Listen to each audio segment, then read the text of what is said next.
પ્રાર્થના સંદેશ ન્યૂઝમાં આપનું સ્વાગત છે। આણંદ નેશનલ હાઈવે પર સ્લોટર હાઉસ ખાતે આધુનિક ઇન્સિનેરેટર મશીન શરૂ। કુરેશી સમાજમાં જોવા મળ્યો ખુશીનો માહોલ।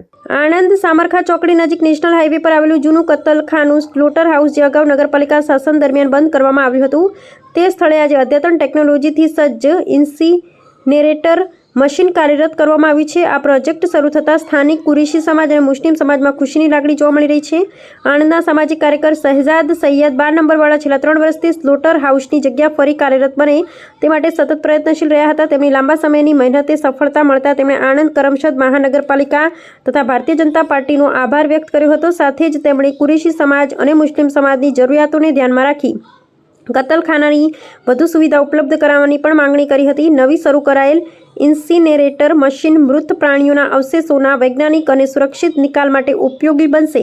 આધુનિક ટેકનોલોજીથી સજ્જ આ મશીન પર્યાવરણનું સંરક્ષણ કરવામાં મહત્વપૂર્ણ ભૂમિકા ભજવશે તેમજ ખુલ્લામાં પડેલા મૃત પ્રાણીઓના કારણે સર્જાતી ગંદકી, દુર્ગંધ અને રોગચાળાના જોખમને ઘટાડવામાં મદદરૂપ થશે। વિશાળ ક્ષમતા ધરાવતું આ મશીન હાઈવે અને આસપાસના વિસ્તારમાં સ્વચ્છતા જાળવવા માટે આશીર્વાદરૂપ સાબિત થશે।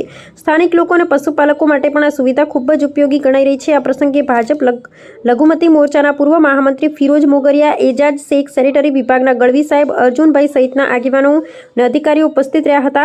સ્થાનિક આગેવાનોના જણાવ્યા મુજબ આ પ્રોજેક્ટ પશુપાલન, જાહેર આરોગ્ય અને પર્યાવરણના હિતમાં એક મહત્વપૂર્ણ પગલું સાબિત થશે અને સ્વયંને વધુ સ્વચ્છ અને સ્વસ્થ બનાવવામાં મદદરૂપ બનશે। બ્યુરો હેડ બસર મલિક, આણંદ। વેસ્ટેજની ઘણા ટાઈમથી તકલીફ હતી। છેલ્લા 2-3 વર્ષથી આના માટે બહુ હેરાનગતિ ચાલતી હતી ને અમે 2-3 વર્ષથી આના માટે મહેનત પણ કરતા હતા અને આજે આનું નિરાકરણ આવ્યું છે।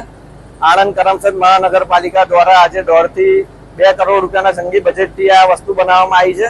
એમાં કુરેશી સમાજનું અને મટન માર્કેટનું જે વેસ્ટેજ હતો એના માટે બી નાખવા માટે બહુ તકલીફ પડતી હતી, જે આજે સોલ્વ થઈ છે અને એના માટે અમે ભારતીય જનતા પાર્ટી, કમિશનર સાહેબ, રાવ સાહેબ, અગ્રવાલ સાહેબ આ બધાના બહુ આભારી છે અને આ બહુ મોટું સમાજમાં કામ થયું છે ને જે અકસ્માત થાય છે એ પ્રાણીઓને બી અહીંયા બારવામાં આવશે।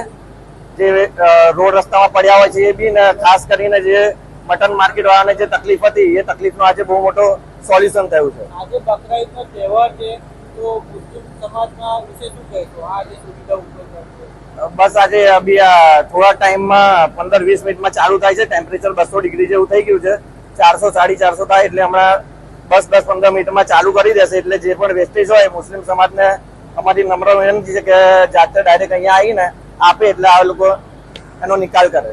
પ્રાર્થના સંદેશ ન્યૂઝની તમામ લેટેસ્ટ અપડેટ્સ માટે ચેનલને હમણાં જ લાઈક, શેર અને સબસ્ક્રાઇબ કરો।